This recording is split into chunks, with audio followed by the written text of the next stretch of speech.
One second, everyone was laughing. The next, all you could hear was the crunch of cartilage and the gasps of stunned classmates as Hannah Zhao's fist connected with Jason McConnell's nose, followed instantly by a sharp, sickening thud as her elbow dropped the second boy, who'd thought this was all just a joke. Two popular boys lay groaning on the classroom floor, bleeding and speechless, and the rest of the class sat frozen in shock. But this story isn't about that punch, or the viral footage that shook the entire district. It's about the months of quiet torment Hannah endured before that moment, the secret behind her unbreakable control, and the spark that finally made her stop staying quiet.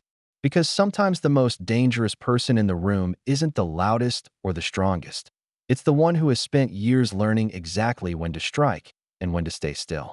And for Hannah Zhao, silence had always been her greatest strength, until the day it became her most dangerous weapon. It had only been 2 weeks since Hannah transferred to Eastlake High. At 16, she was used to change. Her family had moved 8 times in the last 4 years due to her mother's unstable job. Every time she arrived in a new place, she knew the drill. Blend in, stay low, don't draw attention. She was small, soft-spoken, and always wrapped in a hoodie, trying to make herself as forgettable as possible. Most people assumed she was just shy. What no one guessed, not even her teachers, was that the girl who always sat in the back row was a competitive boxer. A junior national champion who had been trained by her grandfather, a retired military hand-to-hand instructor, since she was 7 years old. Hannah had learned long ago that fighting in the ring was easy. It was outside the ropes, where bullies didn't follow rules and pain didn't always leave bruises, that things got harder. From the first day at Eastlake, Hannah noticed the pack of boys who ruled the social scene. Led by Jason McConnell, 6 feet 2 inches, cocky, and always flanked by his equally smug sidekicks. They operated like a gang with varsity jackets instead of weapons. They didn't shove people into lockers or demand lunch money. They humiliated for sport. Their favorite targets were the quiet ones, the different ones. People like Hannah. She felt their stares in the hallways, their whispered comments in class. She ignored it, like always. But when they crossed a line in the middle of English class, grabbing her from behind and yanking down the back of her tank top, what broke wasn't just the silence. It was the belief that staying invisible would keep her safe. Jason's laughter was the first to die out. Maybe it was the way Hannah stood, completely still, her breathing unnaturally calm. Maybe it was the way she slowly turned to face him, not with tears or outrage, but with the eerie composure of someone who had already made a decision. For a moment, the class just stared, unsure if this was a setup or if something much bigger was about to unfold. Jason opened his mouth to say something cocky, something about how she should learn to take a joke, but he never got the words out. Hannah stepped forward, and in one smooth, precise motion, she delivered a right hook that shattered the silence and his nose. His body folded before he even knew what hit him. The second boy lunged at her on instinct, reaching out like he thought he could grab and control her the way they always controlled everyone. But Hannah pivoted, her elbow finding the perfect point beneath his chin, and dropped him cold. The rest of the room went dead silent. One girl screamed. A phone clattered to the floor. The teacher, who'd been just outside the room grabbing printouts, burst back in too late. 2 boys down, 20 others frozen, and in the middle of it all stood Hannah, her clothes torn, her hands trembling, not from fear, but from the adrenaline of years she'd spent holding back. She didn't yell. She didn't run. She simply looked at the rest of them with clear, steady eyes that said, "Try me next." The silence that followed was louder than any scream. And it wasn't just about the punch. It was the sudden realization that no one knew who this girl really was, or what else she might be capable of. The principal's office was quiet, too quiet. Hannah sat across from Dr. Felder, the school's head administrator, her knuckles red but not swollen, her eyes calm but unreadable. 2 chairs down, Jason sat slumped with tissues stuffed up both nostrils, flanked by his mother, who was already threatening legal action, and a lawyer from the school board. The second boy, Mason, hadn't spoken since the paramedics checked him out. He refused to meet anyone's gaze, especially Hannah's. Dr. Felder cleared his throat, unsure of how to proceed. "Miss Zhao, do you want to explain what happened?" She didn't blink. "They ripped my shirt off. In front of the class." Silence. Dr. Felder leaned back, visibly shaken, not by what she said, but by the conviction with which she said it. Jason's mother jumped in, raising her voice about out-of-proportion responses and how her son was just being playful. Hannah turned her head slightly, her tone still neutral. You don't get to call it playful when someone grabs you without your consent. The lawyer fumbled with a folder. Jason winced, clearly regretting whatever stunt he thought would earn him laughs. Dr. Felder glanced at the security footage again, just enough audio and visual to confirm Hannah's story beyond dispute. He looked between the parties, sighed deeply, and said, I think we need to have a conversation about consequences, real ones. News spread through Eastlake faster than any official memo ever could. The footage, grainy but clear enough, had leaked by lunch. By the end of the day, Hannah Zhao was no longer invisible. The video didn't show the actual punch. It started just after the commotion, but it was enough to show Jason grabbing at her and her standing up with absolute, chilling control. Commentary flooded social media. This girl's a machine. She moved like she's done this before. Why was no one helping her? Hannah wasn't celebrating. She spent that afternoon sitting outside the nurse's office, waiting to be cleared, her mind oddly quiet. She hadn't planned to fight. Not here. Not like this. But a voice inside her, one she'd kept buried for years, whispered, enough. Her mother picked her up in silence. It wasn't until they were halfway home that she asked, gently, Did he touch you? Hannah nodded once. Her mother didn't cry. She just drove a little faster. They'd been running from school to school for years, always hoping the next place would be better. But Hannah knew now that the real fight had never been about geography. It was about standing her ground, finally, fully, and refusing to let silence protect those who didn't deserve it. Hannah didn't return to school for 3 days, not because she was suspended, but because the administration needed time to assess the safety climate, which was code for, we don't know what to do now that the quiet girl broke 2 of our golden boys. When she finally walked back through Eastlake's front doors, it was like stepping onto a stage. Every eye tracked her movements. Whispers trailed behind her like smoke. Some students looked at her with awe, others with fear, but what none of them did anymore was overlook her. Girls she didn't know nodded at her in silent solidarity. A freshman mouthed thank you as she passed. Even some teachers watched her with new respect, or maybe apprehension. But Jason and Mason weren't there. Rumors swirled. Jason was being transferred, his family threatening to sue unless the footage was scrubbed. Mason, it was said, had broken 2 teeth when he hit the ground and wasn't expected back for a while. Still, Hannah kept her head down, not because she was ashamed, but because attention was still foreign and strange. She had spent so many years trying to be invisible, to avoid conflict, to never give anyone a reason to remember her. But now she was unforgettable, and that terrified people who were used to controlling the narrative. It wasn't long before someone tried to flip the story. An anonymous account surfaced online claiming Hannah had overreacted, that she was violent and unstable, that she had a history of aggression. The comments were immediate and cruel. Should have kept her hands to herself. Another angry girl with a chip on her shoulder. Bet she wanted the attention. Hannah scrolled through them late at night, the blue glow of her phone illuminating the shadows under her eyes. It stung, even though she knew better. Her grandfather's words echoed in her mind. People will always try to turn your power into a problem. That's how they stay in control. And so, instead of hiding, she asked her mom to take her back to the boxing gym. The air smelled like sweat and vinyl and something sacred. Her old coach, Luis, didn't ask questions.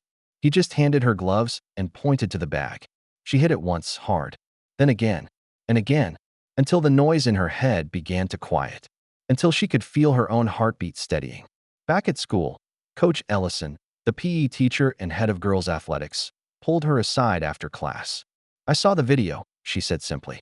I've got an open spot on the self-defense team. You in? Hannah met her gaze without hesitation. Yeah, I think I'm done hiding. The first time Hannah stepped into the self-defense club's training room, it was like walking into a version of herself she hadn't met yet. The mats were scuffed, the gears second-hand, and the team, a mix of girls who had been through their own battles, welcomed her not with fanfare, but with nods of respect. No one asked about the video. They didn't need to. Every girl in that room had faced something. A shove in the hallway. A hand where it didn't belong. A joke taken too far. They weren't there to relive their trauma. They were there to reclaim something. Coach Ellison didn't waste time. We don't just learn how to fight. she said during the first session. We learn how not to flinch when the world expects us to. Hannah trained like she had something to prove, not to others, but to herself. She learned tactical takedowns, redirection moves, how to manage fear, and how to use her instincts instead of suppressing them. What surprised her most was how much she started smiling. Not performatively, but genuinely. Her body was no longer something she had to fold inward. It became her armor. Her voice, once barely above a whisper in classrooms, now rang out when she called for drills. She wasn't trying to disappear anymore. She was showing up, fully. Meanwhile, things were changing outside the training room too. A group of students formed a petition asking for mandatory consent and anti-harassment seminars after the incident. Several teachers invited Hannah to speak to their homerooms, not about the fight, but about boundaries and bravery. She hesitated at first, unsure how to talk about something so raw. But when she stood in front of a freshman class, looked at the nervous girls in the back row and the boys pretending not to listen, she realized her story wasn't just hers anymore. I didn't hit them because I was angry, she told them. I hit them because I finally understood that silence wasn't keeping me safe. It was keeping them powerful. The room was quiet in a different way than it had been in the classroom that day. It was the silence of listening, of respect, of realization. One of the boys raised his hand and said, I didn't think about it like that. Hannah nodded. Most people don't, until someone bleeds for it. By the end of the week, she'd spoken to 4 classes, and even the principal, Dr. Felder, stopped her in the hallway to thank her. You've changed the way people see strength, he said. She smiled. No, she replied. I just reminded them that it doesn't always look how they expect. The real shift came when Hannah's name appeared on the roster for the Regional Youth Self-Defense Showcase. Coach Ellison had submitted her without asking, knowing Hannah would never volunteer herself, still battling the remnants of years spent trying to stay small. They need to see what it looks like, Coach said. What real control, real power looks like when it's used right. Hannah had hesitated, not because she feared the event, but because she knew what it meant. Going public again, being seen again. But this time, it wasn't about being a viral clip or a whisper in the hallway. It was about showing what strength could do when it wasn't provoked, when it was channeled. The night of the showcase, the gym was packed with students, parents, and even local reporters. What had started as a niche event for small-town programs had grown in buzz ever since the girl from the video was announced as a participant. Hannah stood behind the curtain, wrapping her wrists with steady hands. Her mother was in the front row, holding her phone. Somewhere in the crowd, Jason was probably watching on a stream, and maybe that thought would have once made her nervous, but not anymore.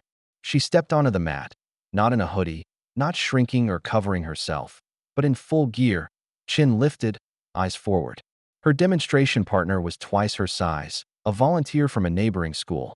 But when the whistle blew, Hannah moved with liquid speed, grace and force married in every movement. She deflected attacks with effortless redirection, countered holds with clean technique, and flowed through the routine like someone born to move through chaos. Each maneuver was precise, controlled, nothing flashy, nothing vengeful, just skill and clarity. When the final move, a simulated escape from a chokehold, ended with her flipping her opponent neatly onto their back, the crowd erupted in applause. But Hannah didn't bow for the applause. She bowed because it was part of the discipline. When the noise died down, Coach Ellison handed her a mic. Hannah hadn't expected a speech, but something rose in her. She looked at the crowd and said, most people think strength is about how hard you can hit, but it's really about how long you can hold your ground before you need to.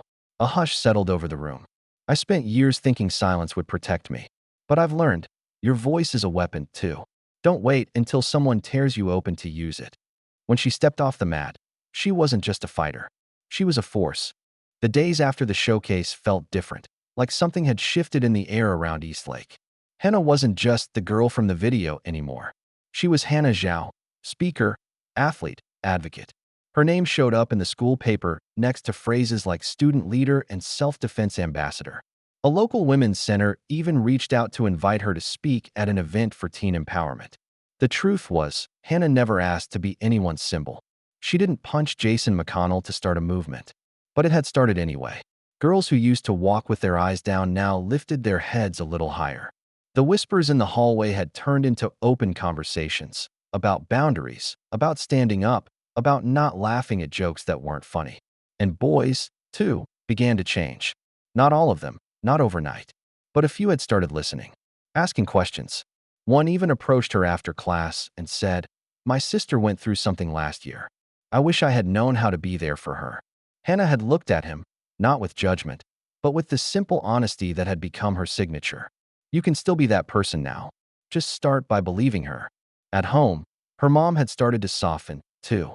The house used to be filled with quiet tension, both of them tiptoeing around memories of past towns, past mistakes, past schools. But now there were moments of real peace. Her mom watched her train, drove her to events, asked about her speeches. And for the first time in a long time, Hannah didn't feel like she had to explain who she was. Her mom had started to understand it for herself. Even the school administration changed. A new protocol for reporting harassment was introduced. Consent workshops were made mandatory.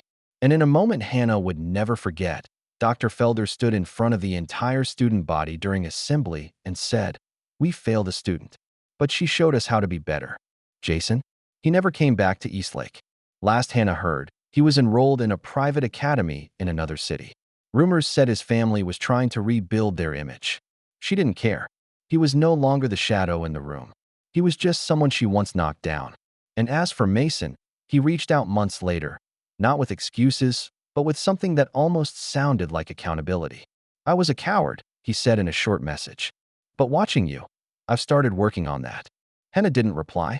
She didn't need to. Sometimes healing doesn't come from what we say. It comes from what we no longer allow. Spring arrived like a quiet exhale, and with it came invitations Hannah never expected. College recruiters asking about her plans, coaches from competitive martial arts programs offering her slots, and organizations seeking her out as a youth ambassador. But she wasn't chasing recognition. She was chasing something more honest, the feeling of being whole. For the first time in her life, she wasn't hiding any part of herself. Not her voice, not her strength, not her story.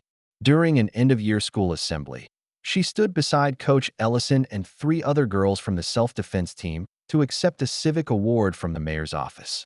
It wasn't just for their performance at the regional showcase. It was for shifting the culture of safety and empowerment at Eastlake High.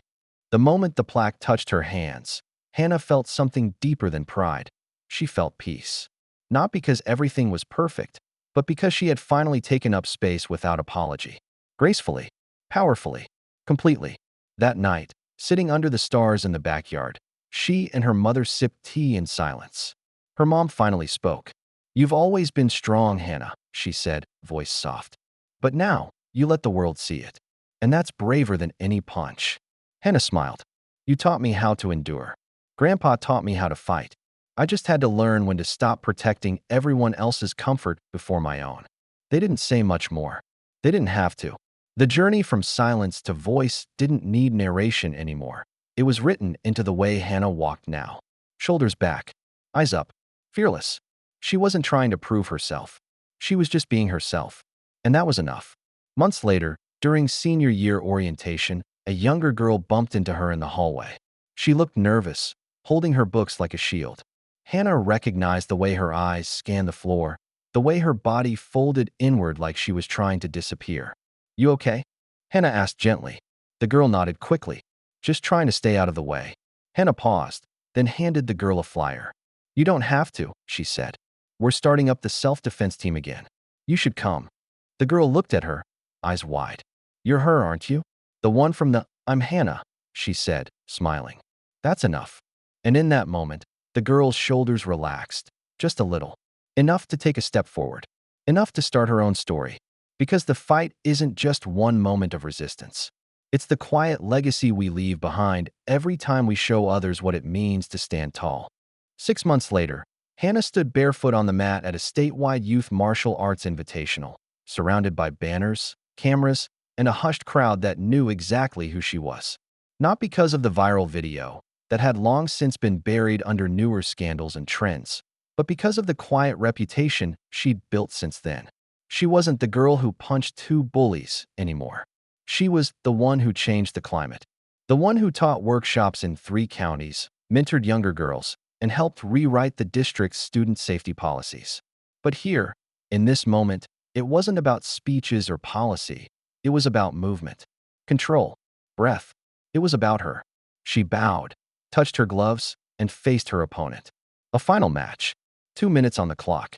And the room watching not because they expected a spectacle, but because they were witnessing what it looks like when someone stops apologizing for their power. When the whistle blew, Hannah moved like a wave, fluid, deliberate, impossible to predict. Her opponent, strong and seasoned, tried to dominate with brute strength, but Hannah had learned to read more than bodies. She read intention, rhythm, gaps in confidence. She countered a sweep with a pivot, ducked a hook with breath to spare, and landed 3 clean strikes before the final takedown brought the match to an end. It wasn't flashy, but it was undeniable. The ref raised her hand. The crowd roared. And Hannah, calm as ever, smiled with a quiet pride that no one could touch. Later, sitting on the bleachers in her warm-ups, medal still around her neck, she pulled out her phone and scrolled through messages. Dozens of texts from teammates, classmates, even Coach Ellison. You killed it. So proud of you. You showed them what real strength looks like. But one message stood out. It was from her old English teacher, the one who had been in the hallway that day when it all began. You know, Hannah, you didn't just break noses. You broke silence. And you built something better in its place. She stared at that message for a while, not because she needed validation, but because it reminded her how far she'd come. Once upon a time, she thought strength meant staying quiet to avoid trouble. Now she knew better. Real strength wasn't about fear or fists. It was about refusing to stay small in a world that benefits from your silence. It was about rising again and again and letting others rise with you. Because the punch that broke their noses, that was just the beginning. By the time graduation rolled around, the story of Hannah Zhao had become something of a legend at Eastlake High, but not in the way viral gossip turns into myth. Hers was the kind of legacy that reshaped a school, a legacy whispered between lockers by kids who felt unsafe but stood up anyway. A name brought up in classrooms when teachers talked about leadership and resilience. Not because she wanted to be remembered, but because her courage gave others permission to stop hiding too. On graduation day, as she walked across the stage in her crimson gown, tassels swaying with every step, the auditorium erupted with a cheer that felt different. It wasn't just applause for good grades or scholarships. It was a thank you, a collective exhale, an acknowledgement of the girl who had taught an entire school that power isn't measured in fear, but in how many people you protect when you decide to use it. After the ceremony, she found herself standing quietly by the courtyard, away from the crowd, holding her diploma like it was both an ending and a beginning. Grace, one of her teammates from self-defense, ran up to her and pulled her into a hug. You changed everything, you know that? She whispered. Hannah smiled and shook her head. I didn't change everything, she said. I just stopped letting them convince me I couldn't. Then her mom appeared, camera in hand, eyes full of quiet pride. She didn't say much, she didn't need to. Her silence wasn't the silence of fear anymore. It was the peace that comes after the storm. In the fall, Hannah would head to university, full ride for athletic leadership and civic engagement. She'd major in psychology, minor in criminology. She wanted to understand the minds behind both cruelty and courage. Maybe she'd open a gym one day. Maybe she'd teach. Maybe she'd do something bigger. She didn't have it all figured out. But she knew one thing with certainty. She would never again let someone else's ignorance define her limits. The girl who once shrunk herself to fit into corners had grown too large to ignore. Not because of violence, but because of conviction. Not because she fought, but because she knew exactly when to. And somewhere out there, in a classroom or a hallway or a locker room, another girl was being told to stay quiet, to be smaller, to smile and take the joke. But maybe, just maybe, she'd heard about Hannah Zhao. And maybe, that would be the moment she decided to stand.